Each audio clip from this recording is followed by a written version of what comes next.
We have the same hairstyle. Agenda number 2, item number 2, approval and modification of the agenda. I would now ask for a motion and a second to approve the agenda as presented. Do we have a motion and a second? Move approval as amended. Dr. Second, Ward? Bobby Dyer. Bobby Dyer. We have a motion and a second. Is there any additional discussion? Seeing none, would all acknowledge by voting aye? Ayes have it. Moving on to the next agenda item, item number 3, public comments. And I do not believe we have any public comments at this time. However, is there anyone who would like to make a public comment at this time? Is that Ms. Ritter? No, I was waiting. Okay, very good, very good. Thank you, Ms. Ritter, and it's good to see you, ma'am. Thank you.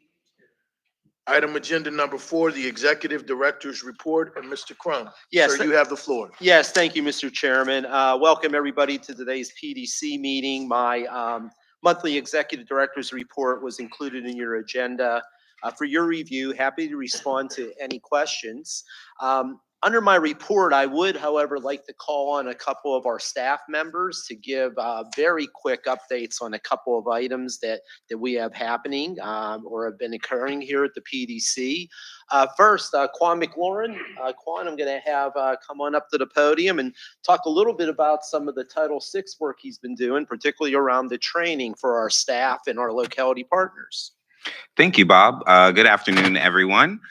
This past year has been a big year for civil rights compliance and the TPO PDC. Based off of our review back in February of 2023, we had a couple of corrective actions, and we have not only addressed those, but worked in partnership with VDOT moving forward. And that led to us having an updated review or a response to our review in November, which showed that we were in good standing. During that process, we updated our Title VI plan to include a joint approach where we created a goals and accomplishments report for Title VI in civil rights from the PDC and TPO standpoint. And we are working on updating the public participation plan. I think before I get into the training, I just wanted to talk about just the importance of those partnerships and working alongside, VDOT in this process. Title VI is an ongoing process, and it involves, the consistent evaluation. On February 9th, we had an all-staff training here in this room for all PDC and TPO members. It was done in partnership with KLT Group. And that went over the foundations, the history of the Civil Rights Act of 1964, and the implications of Title VI to what we do in this building for planning for our future. For those of you who are in the previous board meeting for the TPO, you got the chance to hear from Dale Stith, our principal planner for the Long Range Transportation Plan. And she talked about some of those equity considerations that go into that process. On February 21st, we had over 60 people come here into this room again for a training that we did in partnership with VDOT and the Federal Highway. It was led by Federal Highway trainer Mohammed Dambaya. And many of you may have heard of him. He is an expert in the Title VI arena, and he really got into the nitty gritty of what is expected of MPOs, of PDCs, and started to talk on some of those other entities and their relationship with Title VI and the administration of that. We had representatives from our Hampton Roads localities, the Port of Virginia, VDOT, Hampton Roads Transit, Chesapeake Bay Bridge Tunnel, the HRPDC Community Advisory Committee, other PDCs and MPOs, HR TAC, and Virginia localities outside of our Hampton Roads region. So it was a really good day for us. Even though this training is federally required, it also assists us on the ever-evolving journey of integrating the needs of our most socially vulnerable populations into our planning process, right? Because the impacts of our plans can have generational impacts. So the regulations provide us with structure and safeguards, but it also helps us, those in this building who are charged with planning for the region, to prioritize building a future for all of our Hampton Roads residents, almost 2 million people. So that's a hefty responsibility. It goes beyond trainings and regulations and compliance reviews, and it looks like engaging with our communities, those impacted, and partnering with fellow agencies and organizations, so that we can stay abreast of the impacts and implications of decisions we make. Our region changes, and so do our processes. So thank you for that. Thank you, Quan. Appreciate that update in briefing. Now, the second item we wanted to discuss really quickly is I'm going to ask our economist, Nikki Johnson, to come on up to the podium. Obviously, we're all aware of the importance of the military presence in Hampton Roads, about 40% of our economy. One of the challenges that we're having is accounting for the population of our military service members when the U.S. Census completes their count. And we thought it'd be a great opportunity to have Nikki talk a little bit about that and what that means for our community and what we're trying to do about it. So good afternoon, everyone. So in front of each of you is this month's Economic Monthly article, which discusses some of these notable inaccuracies that we found in the military statistics for the region that we're currently working to address. So military statistics come predominantly from the Defense Manpower Data Center, which is also known as the DMDC. They are the authoritative source for all personnel and financial statistics for the Department of Defense. And what we found is there's a significant error in the DMDC's personnel counts at the state and the local level. And what happened is there was a temporary change in the reporting location for more than 90,000 active duty Navy personnel, where they were moved from their home port state or county to an overseas location. And because this was isolated to Navy personnel, of course, Virginia and the Hampton Roads region were most impacted by this change. But what's really important here is that other government agencies, like the Bureau of Economic Analysis, have recently begun using these DMDC estimates to estimate the military's portion of the economy. And we found that with the implementation of those DMDC estimates, military employment in Hampton Roads fell by more than 33,000 between 2016 and 2022. And what you see in that first graph on the left-hand side is that Hampton Roads, the impact is a significant outlier. The only other metro area, as you see, to see a significant decline over this period is San Diego, which also has a heavy naval presence. Now, this has not just affected military employment estimates, it also affects income and GDP statistics at the state and local level. And so what we found is that if you look at the military's portion of GDP for Virginia, it's declined by more than 2.2 billion between 2017 and 2022. We also found that a similar pattern emerged in the census data after they began using DMDC estimates to estimate the military's portion of the population, and this began with the 2020 census estimates. And so what you see on the second graph on the right-hand side is that the Hampton Roads military population, that's in military group quarters, fell by more than 10,000 over between 2010 and 2020. Now, once again, we were a significant outlier. We had the largest numerical decline of any metro area, and we see the next largest impact is once again in the San Diego region. Now, the data discrepancies that are presented here of course have far-reaching implications. The population and GDP, income, employment statistics, these are used in your own budget and planning processes. They are used to determine federal and state budget allocations, and also even congressional seats. So we are working with regional organizations, City of Norfolk, and some other groups to get this data corrected. But in the meantime, I just wanted to make you all aware to please proceed with caution when using this data until we can get it corrected. Thank you. Thank you, Nikki. Obviously, an item of significant impact and concern to our region, and I appreciate Nikki's work to monitor this. And Ms. Bunning looking towards as chair of the CAOs, perhaps something, a regional response or expression of concern might be appropriate for us, and maybe that's something we could bring to the CAOs for a conversation on that strategy. Mr. Chairman, if I may, then I'd just like to conclude with one quick introduction. Marquet, if you wouldn't mind standing, I wanted to introduce everybody to Marquet Hall. Marquet is our new technology manager at the PDC and TPO and already doing great things for us. So if you get a chance, please say hello to Marquet, and could you please welcome me in joining him to the team?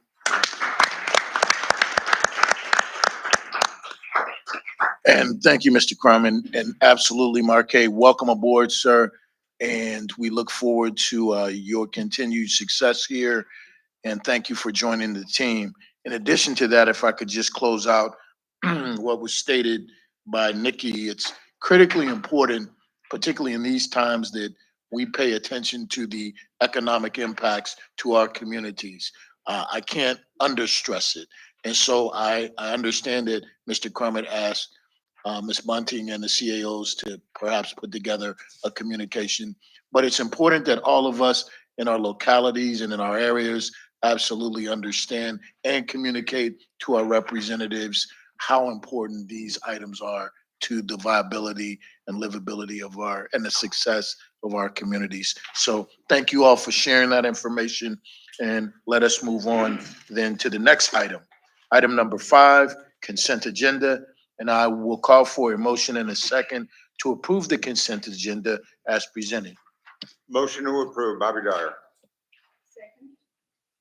Ross So- Hammond. Thank you both. Is there additional discussion on this item? Seeing none, if you would all vote by indicating aye. Thank you very much. Our next item, item number 6, regional housing assessment. And Mr. Crum, would you please take the floor on this item? Yes, thank you, Mr. Chairman. You'll recall that at last month's meeting, we had a great conversation about a proposed regional housing assessment for the Hampton Roads region. What we talked about last month, that it was an assessment that would help us understand the complexity of the regional housing market. At the conclusion of last month's discussion, the commission took action to forward this item on to the Chief Administrative Officer Committee for a review and a recommendation back to the commission. Greg Grutendorf is going to come on up to the podium and review a one-pager that you have at your place that talks about the regional housing assessment.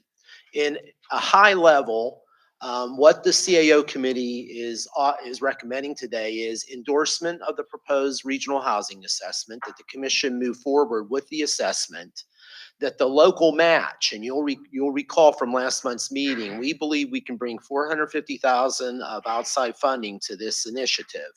We do need a local match of $50,000. However, what the CAO committee is recommending is that match not come from a special assessment, that it come from the PDC fund balance. And we're prepared to do that, to be able to move this project forward. So Greg, can I ask for your quick comments on the one pager? Everybody has that at your place. And then following that, if there's any questions between Greg and Shanita, Bethea and I, we'd be happy to respond. Certainly, just real quick, we had prepared a one-pager for the CEO committee, and we changed it a little bit for you all here just to clear up any misinformation that we might have. But the one-pager essentially, the points we want to hit is this is the first ever regional housing assessment, first of its kind for Hampton Roads. And the focus here is on regional. What it is it's an assessment of a supply, and again, across the housing spectrum. This is not just affordable housing or workforce housing, but it talks about, we want to look at shelters, we want to look at homelessness, we want to look at senior housing. So it's assessment of the supply across the region of resources and services, and then it's this assessment of demand. So we want to know where the supply is and where the demand for all these services are. And what we'll get from that is an assessment of access to housing in all various forms across the region. Never been done before. I also want to stress what it is not. It's not a collection of locality plans, and it's not a directive for localities or nonprofits. We're not trying to tell people this is what you need to do. We're trying to pull in the information so that people, communities, neighborhoods, localities, nonprofits can make better decisions. And if you look at the desired outcomes on here, identification of greatest needs. We want to improve the return on investment for anything related to housing. We want to identify those gaps and fill them. Improved access to resources. One of the things that the PDC does fantastically well, sharing of best practices, models, and toolkits so that everybody can benefit from the knowledge that's gained here. Ability to better leverage resources, especially state and federal resources. We want to take advantage of what's out there and use it to address local and regional need.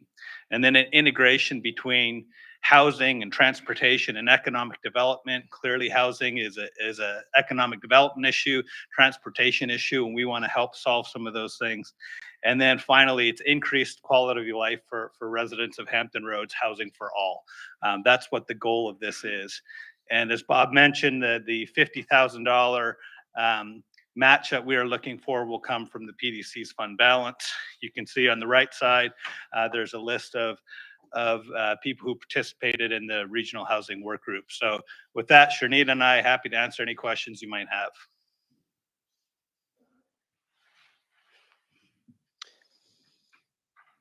Mr. Chairman, if there are no questions, I would request action from the commission allowing us to A, proceed with the study, and B, authorize us to use the $50,000 local match from the HRPDC fund balance. Motion to approve. Thank you, Second. Mayor Dyer, and certainly thank you for the second. Second by Mr. Schulman, I Yeah, believe. Mr. Shulman. Is there any additional discussion on this item? Yeah, if you don't mind me, saying, thank you all very much because this is a problem that we share. It's a crisis. It's not a crisis for each of our cities. It's a crisis for not only the Commonwealth, it's a crisis in our nation that has adversely affected the quality of life of so many people. And, as we are right now wrestling with our budgets, us creating affordable housing is a necessity. As we bring in businesses, they're going to need places to live. Our $500,000 bond referendum is now over $1 billion. As we established in the previous meeting, we have $991 million of unfunded obligations as we go forward. We're going to have to create new revenue streams for us to survive without putting an excessive burden on the individuals. But with these challenges, we are running out of land in Virginia Beach, and so we have to use it wisely. And we found out that as we step forward, as we have the courage and conviction to move forward, that, there's going to be some resistance. So education of the public about what we're doing is going to be, very essential. But let me just say this, putting my Harumpha chair hat on, the military, all 4 branches, we went to the Pentagon. And one thing that was emphasized for military readiness, quality of life for all the people that serve our country, and that is called attainable housing and things like daycare and things. We have a challenge. We have to confront it. And I thank you very much. It was an honor to make the motion. Thank you, Mayor Dyer. And one thing I will add to the discussion is that yesterday in the city of Portsmouth, we had a collaborative presentation that I helped support, which was with the Hampton Roads Realtors Association. And it was called Smart Growth for Portsmouth. And one of the things that we have identified in our city is that affordable housing is a part of economic development, housing in general. And so we asked the Hampton Roads Realtors Association to bring down one of their national folks, Mr. Hugh Morris, Manager of Community Development and Growth. And one of the things he indicated in that discussion was we are significantly behind in our housing and in our housing stock and having opportunities for our citizens and the people that go to work to have adequate housing. So it is a critical thing for us, as it is probably for many of you. It is not something, however, we got to be realistic, is we're not going to be able to tackle this overnight. It's going to take a collaborative, collective effort of which we are engaging in. And I just want to encourage everyone to stay the course. Let's support one another in this effort. Let's share best practices, and ultimately, in the long run, we'll get to a better place. So those are my comments. Thank you. So, Mr. Chairman, we do have a motion and a second. I would recommend we call the vote, sir. Yes, at this time, if we could signify by calling the vote. All those in favor? Aye.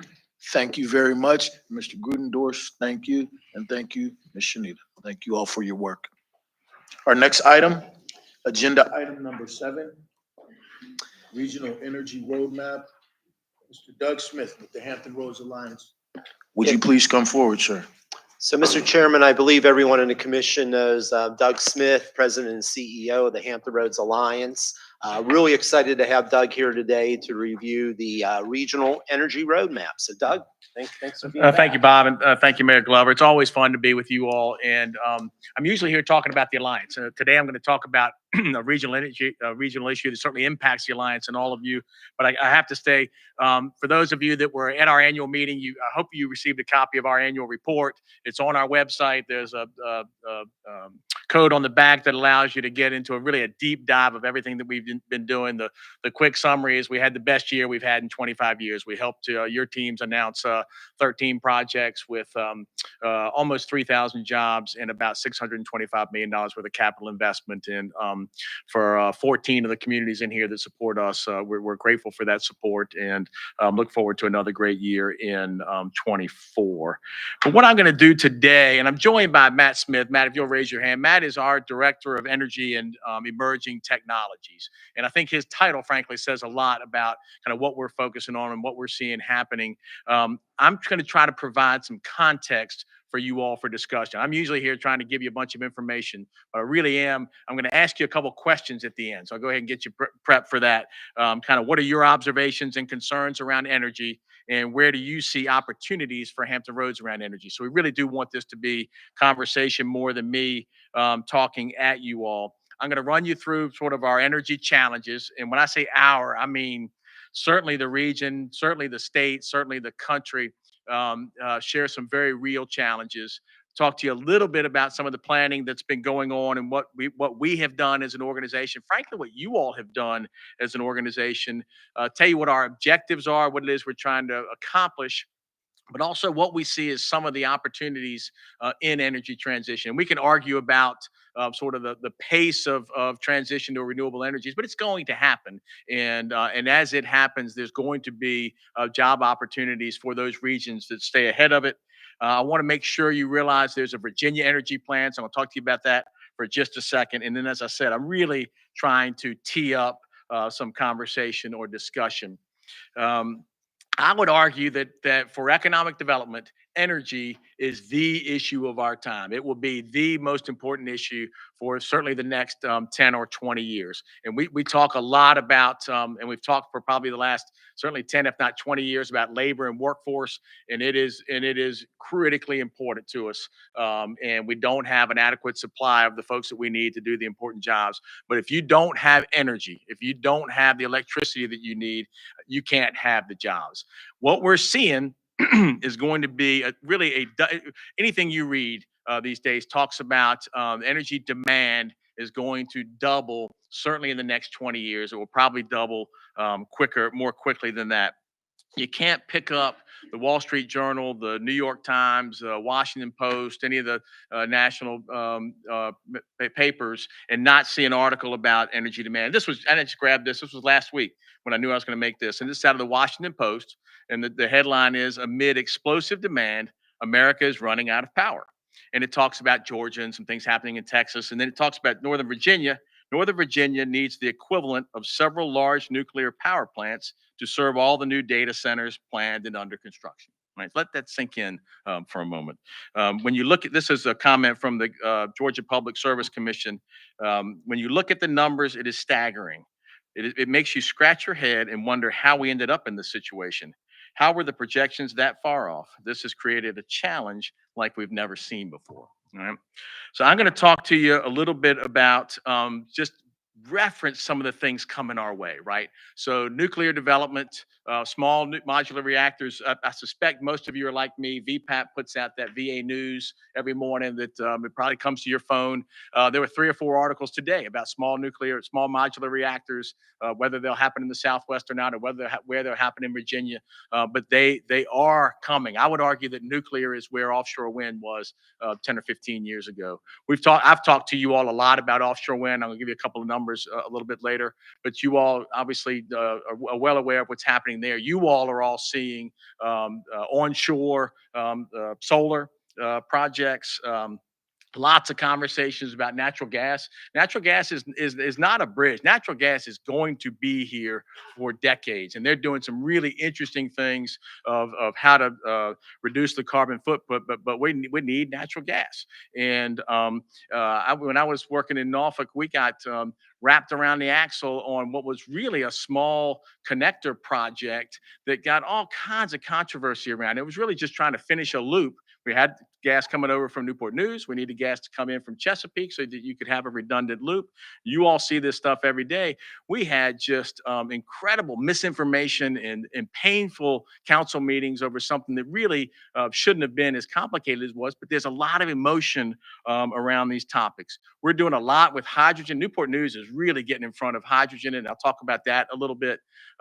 We need more and more transmission lines. Chris, I want to give you a heads up. I may ask you to touch on battery storage. I'm going to talk to you a little bit about energy steering committee that we've had, and we've had some things that we didn't anticipate that are coming up from a land use perspective, like storage. If you want solar, if you want wind, you've got to have storage, right? And all this is being driven as we try to electrify everything, as we try to electrify our heat pumps, our stoves, our cars, as we try to, I left my phone back there, the datafication, the data demand, what we expect to have in our pockets, what's happening with artificial intelligence is really driving this massive surge in demand for energy. All right, so why are we sitting in here? The fact is, energy is a regional issue, and as I said in the beginning, you can also argue that it's a state issue and a national issue. But the land use decisions are local. It's you all that get faced with the hard decisions about where to put these things, how to locate them, how to support the infrastructure that supports these projects. I mentioned battery storage. I'm watching you all deal with battery storage, whether or not to allow solar farms with the infrastructure that supports offshore wind. You all, and I didn't know this until fairly recently. In 2012, the PDC put together a report called Hampton Roads Energy Options. Right, this is a fantastic document, and it's really remarkable at how current in many ways this was. And I'd urge you to take a peek at this thing if you want to do a deep dive. But if you look at this document the PDC put out, it talks about the purpose of this document is to review energy topics as they relate to Hampton Roads, evaluating potential obstacles and opportunities in developing the region's energy industry. And it says, despite energy production being a relatively minor component of total employment, energy policy can and does shape national employment opportunities. And there's 3 goals that were identified, and they are energy surety, low energy prices, and energy jobs. And I would tell you that today, 11 years later, those goals are exactly the same. This document, your document, made a handful of recommendations, including a lot of conversation about energy efficiency, maintaining simple permitting processes for energy technologies. I think this is a really important one also, recognizing that some questions are policy questions and not economic or energy questions. Many of the questions revolve around environmental issues as well as planning decisions, many of which were made decades ago. And I go kind of back to that battery storage, and I think Chesapeake got a little bit wrapped around the axle on a battery project that frankly wasn't contemplated in their zoning documents, right? And so one of the things I give Bob and Greg and y'all a lot of credit for is as you all are pulling your planning directors together on a regular basis. Matt's been coming in, meeting with them, saying, "Hey, let me tell you the kinds of projects that we're seeing, the kinds that are coming our way." Brian Toles and I were talking before the meeting. In many ways, we want these projects. We just want to make sure we get them in the right places. And so I think that's a big piece of what I want you all to be thinking about today. Again, I also go back to it's a quality of life issue. It's a quality of life issue for the military, for industry, and it's also for our residents. I mean, we want to make sure that we've got access to all the movies we want to watch at home, that our heat turns on, that our electric stove works, and you've got to have the power to do that. Let's see. So the questions we're facing, and these are not you could put Hampton Roads, you could put Richmond, you could put Nashville. Will we have enough energy supply? Where are we vulnerable as supply and demand shifts? So this stuff's moving really fast. So where do we have weak points? And again, for you all, what are the land use implications? And this stuff is very real. It ends up in your council chambers. And then again, what are the economic development opportunities within energy transition?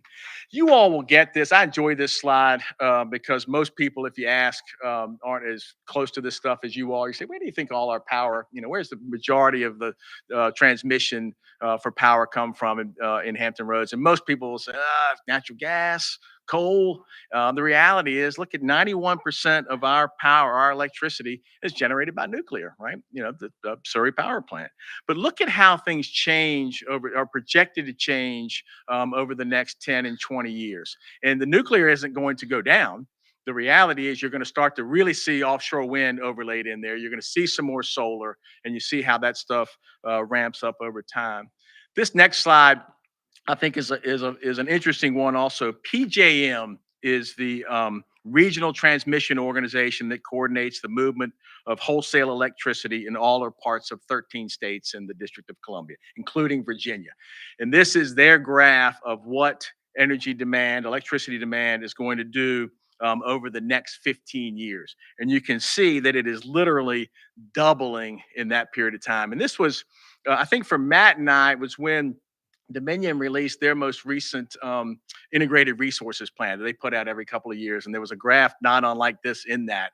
And because Matt's smarter than I am, and he read through all that thing and walked in my office and said, have you seen this? And this is remarkable. And we've got to get ahead of this and understand the implications for our region.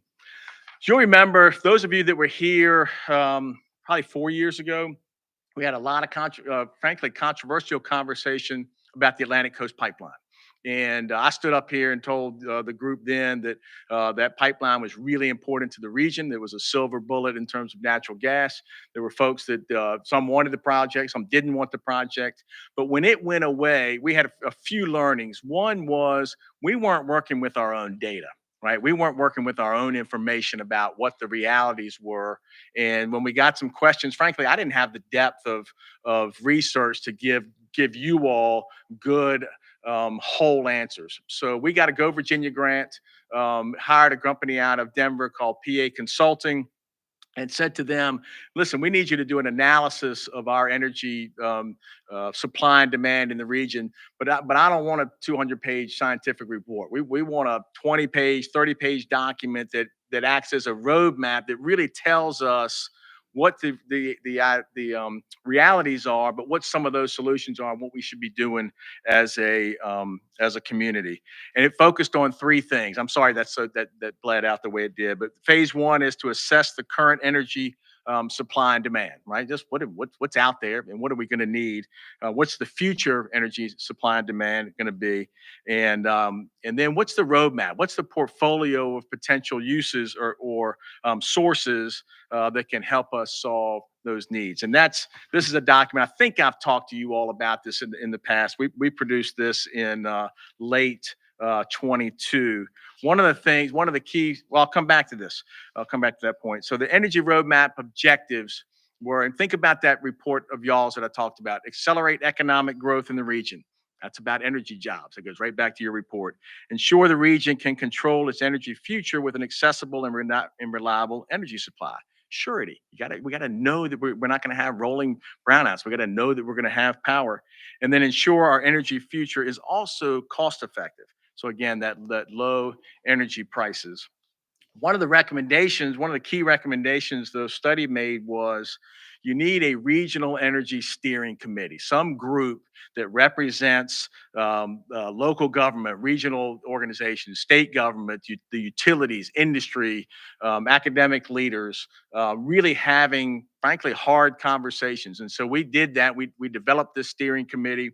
We've been meeting off and on for the past probably 14 months.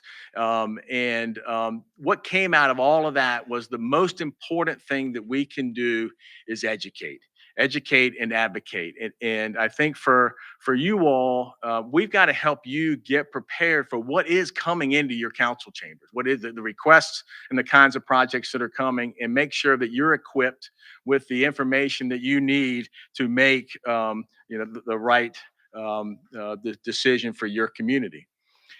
In terms of opportunities, you're going to see job opportunities that are going to come from renewable energy. And that is, we don't get, as most of you know, one of our core jobs is to try to bring traded sector companies into the region, companies that are selling goods and services, probably making something here, selling it outside the region. We don't get a request for information on a large project that doesn't have a piece that says, what is the availability of renewable energy for this project? And so I'm just telling you, if you want to be in the economic development game in a big way, you're going to have to be able to provide renewable energy. We've talked a lot about what offshore wind does. I'm going to throw some numbers at you in a second. I touched on natural gas. Natural gas is a really important part of solving this solution. But think about electrification. Electrification, people are putting in electric heat pumps. They're wanting to drive electric vehicles. Data centers, I think what we're going to watch happen is those data centers are just moving out of Northern Virginia. You can see them coming into Fredericksburg and Richmond and they're going to end up here. We've done a study with your economic development directors, in part to think about where we want these, to be very deliberate about where we do and don't want these. And we know the communities that have said, hey, we don't want data centers on this site for these reasons, or we do want data centers on these sites for these regions. And then there are emerging technologies, and we don't know which ones are going to win, but there are things like hydrogen and small modular reactors. But just real quick, offshore wind, y'all have seen these numbers before. But for every gigawatt of offshore wind that happens off the coast, we think we'll get our fair share. We think Matt's done a dynamite job. I think we'll end up over time with 2 or 3 major manufacturers here. It's all we can accommodate in terms of some of the waterfront property. But if we do that, that'll get us about 5,000 new jobs that we don't have today. That gets you about $250 million of payroll, $750 million of economic output, and some nice taxes. Green energy transition as an economic development strategy. I think Newport News is doing this as well as anybody right now with the Hydrogen Tech Center. And that is a production facility that's going to be put up in the tech center out behind, right around the corner from Jefferson Lab. But these are right off of Virginia Tech slides in terms of what they're trying to do with this. Among other things, it's business recruitment. We're talking a lot about unmanned systems, aerial systems. Hydrogen is seen as potentially a source for powering those, hanging on to the companies, obviously, that are here. I think you've seen the port talk a lot about how they're going to use hydrogen on terminal, and then obviously growing the businesses that are here. And then finally, nuclear. We can talk about this a lot. I just throw that slide up just to show you that it is coming. I stand up in front of prospects and talk about our comfort with nuclear energy. Frankly, we've got Surrey. We've on any given day, you've got submarines and aircraft carriers in here in port that have nuclear reactors. Nobody's trained more people and smarter about how to do nuclear than Huntington Ingalls over in Newport News Ship. With that said, I would tell you, if you walk down the street and ask 5 or 6 people in a row, what do you know about nuclear energy in Hampton Roads? They wouldn't know much, right? And it goes to that point of educate. We've got to really educate people about what is happening and what is real and what is possible. And then the last slide, I just want you to know there is a Virginia energy plan that was put out. The state, and part of what I like is they call it an all of the above approach. You're not going to get there with any one solution. You're not going to get there with wind or solar or nuclear or hydrogen or gas. You're going to need all of these things. And you can see the priorities that they put in that plan of reliability, affordability, innovation, competition, and environmental stewardship. So I'd close with saying, for those of you that came to our annual meeting, Bruce Katz is, I think, a dynamite author and speaker. He was our speaker, and he talked in large part about what's happening in this country right now in terms of a new regional economic order. You've got a lot of federal money flowing, a lot of reshoring flowing, and it's in his summation, which I thought was fantastic, was we are going through reindustrialization, remilitarization. We got to build the Navy back up to where we were to compete with China. And we're going through decarbonization, and we're doing them all at the same time with very little real guidance, right? And this region is incredibly well positioned to take advantage of all 3 of those things. And in many ways, the things that we have done here for decades, I think, have been undervalued, underappreciated, and now they are being seen as essential to our economy and essential to our national security. But we've got to make sure that we have the energy in place that allows those things to happen. And so, Mr. Chairman, I would close, I'm sorry this didn't come out bigger, with asking the commission, kind of what are your observations and concerns, and where do you see opportunities for Hampton Roads around energy? Thank you. Thank you, Mr. Smith. And so with that, I would open the floor up. Are there any questions or discussion on this particular presentation at this time? Okay. Sir, you have the floor. Thank you. I have several. Nuclear, would you say is more efficient than any of the others you discussed at the current time? Yeah, so here's the interesting thing with nuclear is, we lost a lot of that expertise, right? Because we weren't building things. But I think arguably you could say it's more efficient. Yes, sir. Is that a loaded question? I think you know the answer. Well, yeah, I'm wondering about your whole presentation. All right. I'd like to see a show of hands in here to people that want to buy an EV vehicle. Yeah.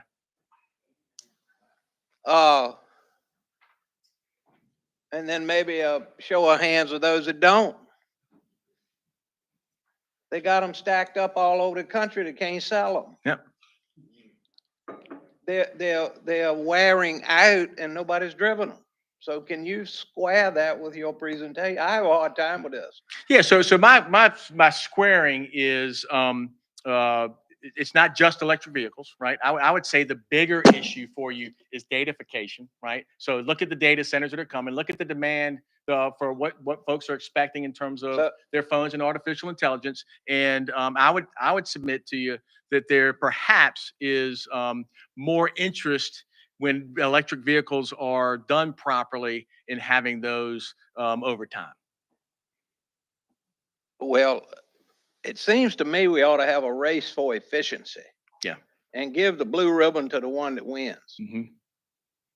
And I don't think green energy is going to win. This zero net carbon, we wouldn't have had lunch today if we were at zero net carbon footprint. We wouldn't have had anything to eat. Well, I'll accept your point. You don't have enough natural gas to grow the economy. Yeah, right now. We cut it off. I'm not disagreeing with you. So I would tell you, I do believe you will see a transition to renewable energy. I think you will have to, but I don't think it happens soon.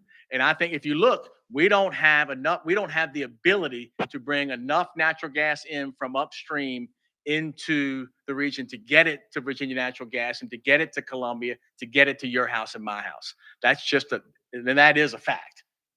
And then losing the Atlantic Coast Pipeline was a big blow to this region. Who bought it? It was, they walked away, had to walk away from it. They couldn't get it approved. I thought Warren Buffett bought it. He bought a lot of the assets. Okay. I'll rest my case. Okay, thank you, sir. Mr. Keaton, sir, you have the floor. I got a question also Yeah. about gas. So we had a CEO meeting in Chesapeake a few years ago when we had all three presidents of the natural gas companies there, and they were talking about exactly what you just said. We don't have enough gas. This was prior to the Atlantic Coast Pipeline being shot down. But they stood there and said that there was not enough natural gas to fund any more industrial projects in the region. That we couldn't, the last one they had provided gas to, there was not enough, hardly enough gas for that project. I think it was a Suffolk project. But then about 2 years later, enough gas materialized to build a new gas facility there that replaces Wheelabrator. Right. And so I guess the question is, how did they get enough gas for that project? Right. And do we have enough gas now just to do basic projects? Yeah. So that's part of what drove our desire to go get this study from PA Consulting, Randy, which was exactly that.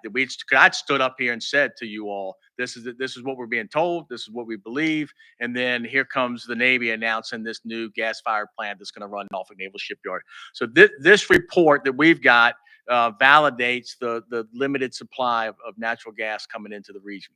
So do you have enough today? You do, but you do have companies, and it's not an insignificant number, that have to curtail their use of gas during certain times of year, basically when it's cold, particularly February. So you're looking at, solutions include things like you're seeing in Georgia, like a natural gas peaker plant where you've got an ample supply coming in the summer. You put it you store it in a liquefied form, and then you have the ability to take it back to a gas form and bring it back out in that February, March time frame when you need it. Challenge is that's a several $billion investment that somebody's got to make to bring something like that to bear. Randy, I'd ask you, so Isle of Wight, I would give you all a ton of credit, has an energy commission. And I know Matt's spoken to them. I know the folks from PA, when we did this study, PA Consulting came to town and met with that commission. And I don't know if you want to comment on that, but I think it's, at the local level, you're seeing communities really try to get their arms around this stuff. And I'm sorry, I don't know that gentleman's name, but to get your own set of facts, the facts that you're comfortable with. And so I think it's our task is to give you as much data as we can. But I think you're going to make these decisions are local land use decisions. Thank you, Doug. And it was Mr. Gillette, I think, who you were referring to with the question. And I think our next speaker is Ms. Rollins. Yes, I was just going to ask whether or not the report was available. Which one? All Yes, of the answer. Short answer is yes. All of them are. But you tell me which one you want, and we'll get them for you. Okay, awesome. Thank you. Are there any other questions or discussion for Mr. Smith? Just one comment concern.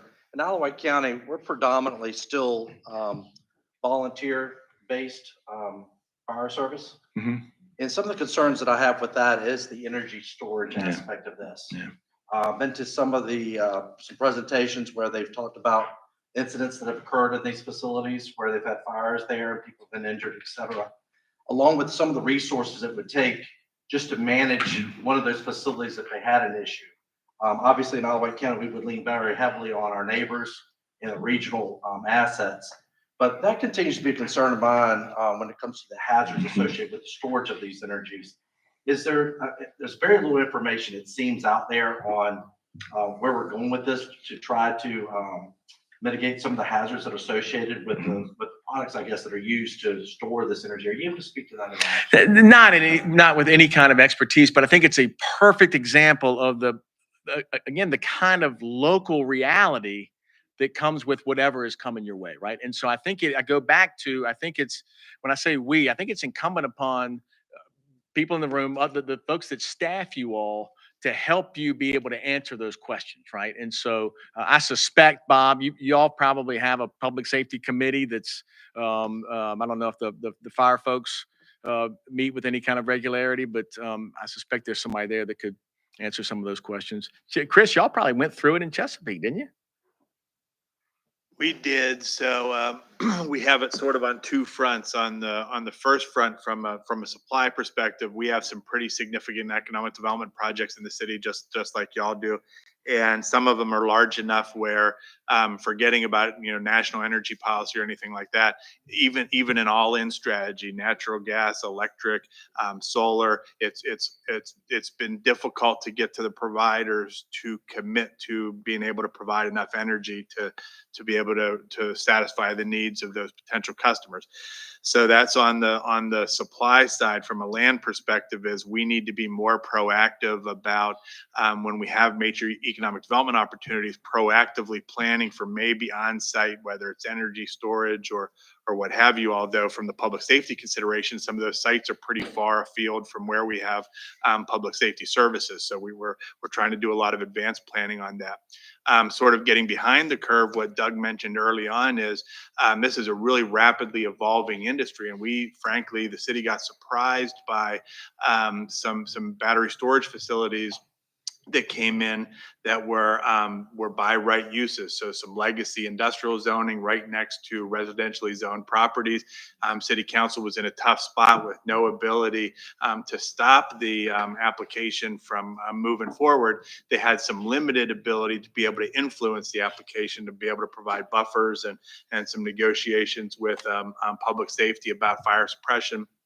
But it's kind of eye-opening for the city that once again, this is coming, whether folks want it to come or not. It is an emerging trend, and so we have staff working to try to proactively. If we don't want to be reactive every time an applicant comes in and says, "Hey, I got some cheap industrial land, and it's cheap because it's hemmed in by neighborhoods and other things." You have to be able to proactively, go in as if not there, where. And so even in the city with as much land mass as Chesapeake, that's proving challenging. But if we can be proactive and try to identify those sites early, try to work with industry to help make those sites the sites of first choice, at least we can be planning instead of reacting. Yeah, great point. If I could just add, the issue, one of the big issues is the battery storage has to be in certain proximity to transmission areas. So in our city, there's 70 of those sites. And if they're going to go near a residential neighborhood, that's an issue. However, a Virginia Beach planning commissioner made a trip up to Chesterfield with Dominion and told me that Dominion believes that the technology is going to change within 12 to 18 months. And it's not going to be lithium ion battery storage. It's another technology. So I would just say, in the interest of time, and I do have to leave early, is that better watch the General Assembly, as if we don't anyway, with great fear. Sorry. There is a bill that was going to take it out of local discretion that went through and was put off till next year. Those are the things we need to worry about. It's like any energy source. We wouldn't be in this position if it weren't being mandated by the federal government. So we are not planning ahead, we're reacting ahead. And I think it puts us in a bad spot. We've had 2,000 acres, in my opinion, of great agricultural land ruined with solar farms in our city. So isn't Southampton dealing with that? Are you being sued? We're not being sued, but we've got one of the most restrictive ordinances in the state. And I'm glad we did. Right, and I wish we had done that, but that's my personal opinion. To the best of my knowledge, and Mr. Dehaney left, Virginia Beach makes no allowance for solar. It's not in, I mean, nobody can even put in an application. So anyway, it's a very complex issue, but I think we all have to be so careful with the General Assembly at currently, because they just are going to hand down the federal mandates to us, and we're the ones vulnerable and putting things on the backs of our residents. You know, you have to be able to reach an agreement with local government and residents, or we fail as representatives. Just simply my opinion. Thank you. Thank you, ma'am. And Ms. Bunting, ma'am, you have the floor. Yes, on a different tact, and not to take away from anything that was said, but I want to make sure we don't close out this conversation without re-emphasizing one of the key takeaways of the steering committee, which was how important it is that we have regular education and conversation with the public about the need to focus on energy and where we're going, because a lot of people don't seem to understand that we are at a critical stage in our region of not having the capacity to do more economic development. And not only the development for new, because some people don't even want more growth in our region, although we often talk in this room about how our region lags behind other similar regions. And so we care about that, but some people don't care. But if you look at the energy needs of our region, just to meet the demands of the existing businesses and the existing residences, the way we continue to consume more electricity just with the population and the businesses we have, we are tapping out. And so, I mean, we can have debates about which ones are the most efficient and which ones should win and which ones will win and all of that. And that's important that we track that. But the message that we need to all, be singing in unison with our public and make sure we're bringing our public along is that doing nothing is not a choice. And I think that some of our public thinks that doing nothing is a choice, and actively saying we don't want any more energy projects, whether it's natural gas or nuclear or electric or whatever, is a way to keep our status quo, is not really keeping our status quo. And that was a real eye opener, I think, for many people on the steering committee. So I just wanted to bring us back to that point. If it wasn't abundantly clear to all of you, we will not keep a status quo if we get no new energy in our region. We will actually fall even further behind. And so it's not a growth or no growth thing the way that some people posit energy strategy. It's about maintaining our quality of life and also our ability to grow as a region. But even if you didn't want to grow, we need more energy supply, just because of how we as a people and an economy function. We're using more electric and energy, generally speaking. Thank you, sir. Thank you all, and I believe that this is a very important topic, of course, and we will certainly have continued discussion and direction, so thank you all. Moving on to the next item. Thank you, Doug. Item agenda number 8, regional design standards.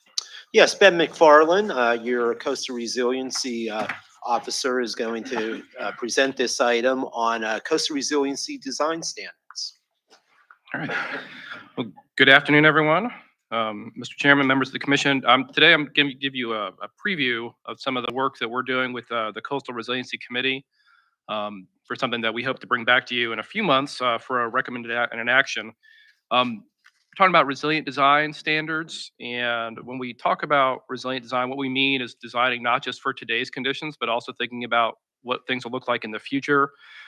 The kind of the too long didn't read part of this is that the documents, the reference materials that many of us rely on for these types of standards that come from the state or the federal agencies are out of date, and they don't tell us what we need to know when we're designing for 20, 30, 50, 100 years from now. And so we're working on an effort with your staff to come up with some consensus recommendations for what those numbers should be that we're going to be planning for as we continue to develop here in Hampton Roads. So talking about design standards, what are they? They're rules that we use to protect public health, safety, and welfare. One of the key functions of government. they're based on risk. What are we willing to tolerate in terms of how much potential risk or damage we're willing to risk, and how much are we willing to pay to buy down that risk by establishing minimum standards for development. And why do we need an update? Well, for a lot of reasons. Sometimes we have in instances where we change what we want, we change what we value. So pretty good examples: seatbelts in cars. They weren't a thing until Volvo came out with that, and then everyone said this is a really good idea. We should start making everyone have those. Closer to home, a lot of the work that we do to improve and protect the health of Chesapeake Bay is based on decisions that we've had where we've said, this is really important to us as a resource. We need to adopt higher standards for what we're doing when it comes to water quality protection or habitat protection to make sure that that resource gets better back to where it needs to be. But sometimes we have an established standard, but the conditions that kind of drive what numbers we're planning for, those change. And in this case, what we're seeing right now with more rainfall, with higher sea level rise, that we need to go back in and reassess the numbers that we're using that are taken into account in every single development decision that we have here in our region and around the country. So as it is right now, many of those standards that we have, Atlas 14, FEMA flood insurance rate maps, they're all based on old data. So they're already out of date, which means everything that we're building today, almost everything, is either undersized or it's built too low. It's not built for the conditions and where we think things are going in our region. So we're already seeing sea level rise. We talked about that with this group many times over the years. More increased increased rainfall overall, and also increased concentration of rainfall. But in order to maintain the same level of protection that we've become accustomed to, whether that's the 1% chance or the 10% chance, we're going to have to go back in and revise the numbers that we're using, that we're referencing in our public policies. And what this will do is eventually it will provide better information to decision makers, to residents, and to designers when they're making these kind of decisions, so those decisions can be better informed, and they can actually be building the things that people are expecting them to build. What we see with this is a collection of recommendations that will allow individual localities here to amend their local ordinances, policies, and regulations to account for those future changes. Shown here, the illustration, we have our regional sea level rise design scenarios that were adopted back in 2018, and these are often referenced by others that are doing work in our region, and also by those outside our region as well. And then the chart below there shows projections and rainfall increases over time. So similar tools like these that your locality staff will be able to reference, or designers when they're building things in your communities will be able to reference. So what we see with this is a collection of recommendations, a report, as well as other tools that'll contain these consensus when it comes to sea level rise, but also precipitation, and then applications of those projections to things like mapping out future floodplains and not just relying on the current or the older floodplain maps that we have today, providing elevations for tailwater conditions for stormwater management, recommendations regarding freeboard in floodplains, rainfall design storms, and also joint tidal rainfall standards for those areas that are affected by both conditions. One of the questions we get when we talk about this is what is this going to mean like? What is this going to mean on the ground when it comes to development? What's it going to look like? What's it going to be different? What will be different about it from today? I think the short answer to this is it's going to change a lot. It's going to change eventually over time as development happens, as redevelopment happens, where we build or don't build, what we build, how we build.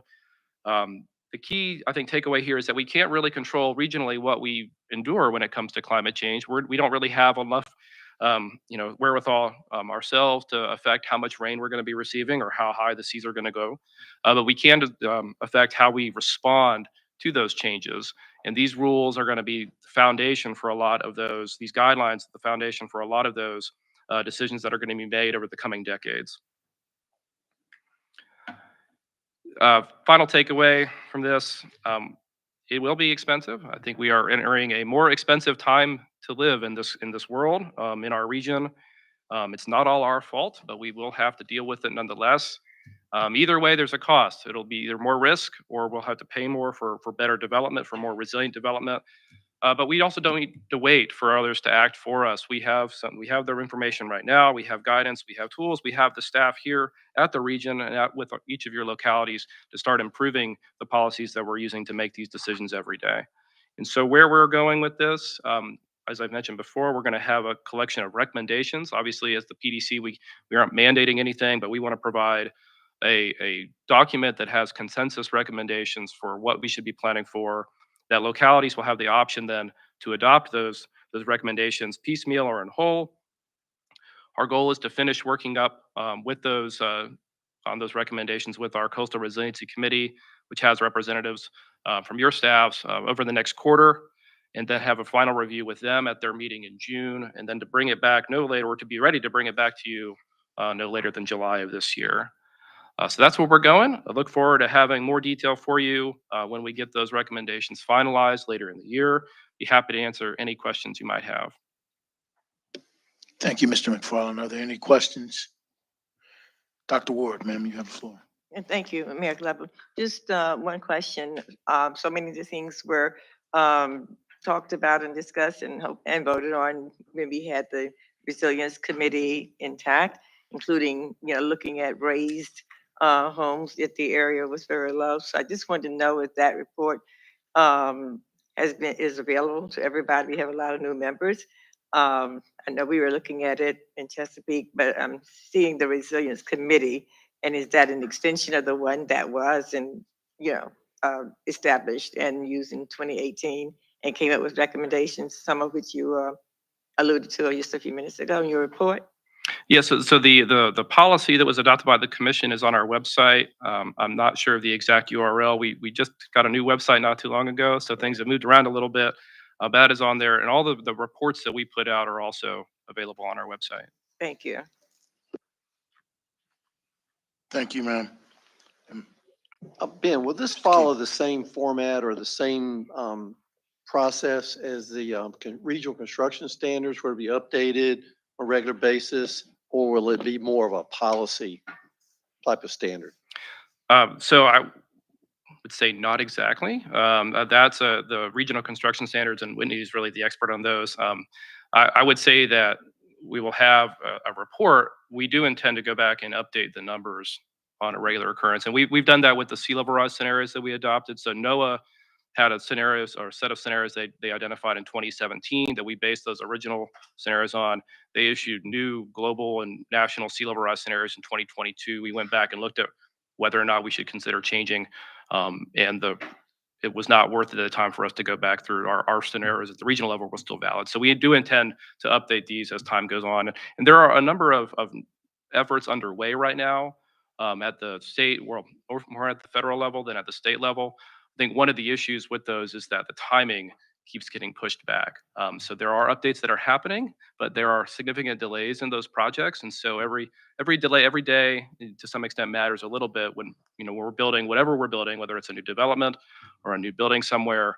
If we're still using the old standards, that's just going to add to the bill that it's going to come due, in a few decades. Thank you, sir. And Mr. McFarland, I don't see any other questions. So thank you, sir, for your time. Thank you. Item number 9, General Assembly update. Mr. Crump, sir, you have the floor. Yes, thank you, Mr. Chairman. I will be very quick, but did want to give everyone a real high-level overview of action at the General Assembly related to our regional legislative agenda. So we're going to have a really quick PowerPoint coming up here in a second. So I think, as with all of your legislative agendas at the local level, I'd sum it up: some good news, some not so good news, right? I think it's been an interesting session. I think everyone knows, and I see several legislative liaisons in the back. They've been through a long couple of months, but it may not be over yet, and the work may continue in Richmond. But what I'd like to do, just incredibly high level here, just touch on some things that impact our PDC regional legislative agenda. So first off, I think you know the story. If you look at how much money we're provided in base funding by the Commonwealth of Virginia today, it's over $200,000 less than we received in 1998. funding for regionalism has continued to decline in the Commonwealth of Virginia. We went into this General Assembly session with the other 20 PDCs in Virginia requesting a $150,000 increase per PDC.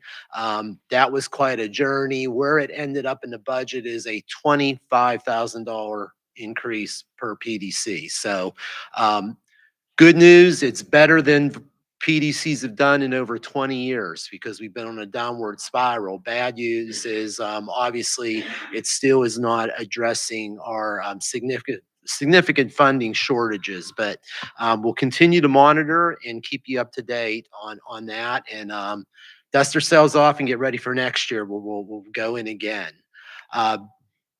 Office of Commonwealth Resilience, a major item that has led a big part of our regional legislative agenda is this notion of creating a central point in the Commonwealth of Virginia where a Office of Commonwealth Resilience can align and coordinate efforts around resiliency issues and flood mitigation issues statewide, bringing together all the state agencies that have a role in this and ensure alignment. And that would be of significant help to us as metropolitan regions.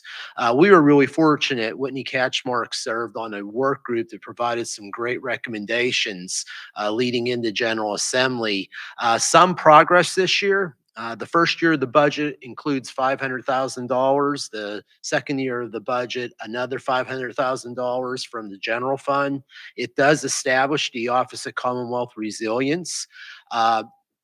It is under the Secretary of Natural and Historic Resources. We were hopeful that they create its own secretariat so there would be some authority over the various state agencies from VDOT to VDEM to DHCD, et cetera. But it is some movement, and that funding does provide for 3 positions. So not as far as we had asked, but some movement on that legislative item. The Community Flood Preparedness Fund, with the debate over whether or not Virginia would stay in RGGI, we were seeing $200 million per year in the Commonwealth Flood Preparedness Fund. Our legislative agenda asked for that level of funding at $200 million.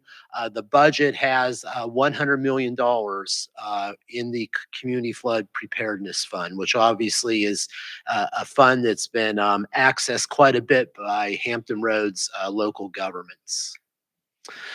Regional Greenhouse Gas Initiative, or RGGI, a budget amendment was inserted into the budget. It does require the Commonwealth to rejoin RGGI, and it directs the appropriate agencies to take the necessary actions to rejoin and provides them some financial resources to do so. So obviously, if we do rejoin RGGI, and that does bring more revenues to the Commonwealth, we could reasonably expect that would see more money going into that Community Flood Preparedness Fund. So those 2 items will be connected.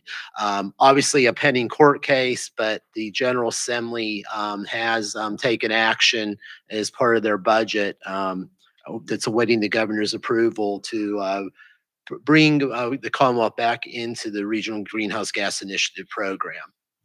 A big item on our agenda, transportation-wise, but I bring this here before it's the PDC because obviously it's a big community impact issue, is continued efforts for toll relief at the Elizabeth River crossings. The budget includes a total of $100 million, $101 million actually for toll relief, $77 million in year 1 of the budget, $24 million in year 2 of the budget. That money does come from the general fund. What it would do is expand toll relief for drivers who earn less than $50,000 per year. And if you combine that with what we've advocated for as a region previously, if you combine it with the existing toll relief program, what this would do is provide people under $50,000 of family income each year 14 free trips per week through the ERC facilities through 2036. So 50,000 or less, 14 free trips per week through the ERC through 2036. So that has also been included in the budget. Biking and walking trails for our partners on the Southside Hampton Roads Trail and in the Peninsula Birthplace of America Trail. Delegate Batten did introduce a budget amendment that would have provided funding to both of those trails. Unfortunately, it was not included in the budget, so we didn't get home on that. So disappointing, but the other thing that progressed through that was introduced on the floor was a proposal to take the responsibility for trails and move it from VDOT over to DCR. It's my understanding that that did not stick, right? But just the fact that there was that conversation, I wanted to bring up because we did find that of interest. Economic development site readiness, not as much as most people were looking for. The proposed, the budget includes $20 million in each year of the budget. It would come from the general fund to support the Virginia Business Ready Sites program. So previous numbers were significantly more than that heading into the General Assembly session. But that's where that landed in terms of the budget as it currently stands. So, Mr. Chairman, I know I moved quick because of time, but I just wanted to touch on a couple of those items that were of interest around this table as we headed into the General Assembly session. I'm happy to respond to any questions, sir. Thank you, Mr. Crum. Are there any questions? Thank you very well, sir. The next item on the agenda, item number 10, upcoming meetings. There are no regularly scheduled meetings in April. The next commission meeting is scheduled for May 16th, 2024. Also want to wish everyone a happy spring holiday season. Agenda item number 11, advisory committee meeting summaries. And it includes a meeting summary for the chief administrative officers. Item number 12, technical advisory committee meeting summaries. It includes meeting summaries for Ask HR Green subcommittees, directors of utilities, and regional environmental committee. Item number 13, for your information, includes correspondence of interest. Item number 14, old and new business. Is there any old business to discuss? Is there any new business for the good of the order? Seeing none, thank you all for attending this meeting this afternoon. This meeting is adjourned. Stay safe and healthy.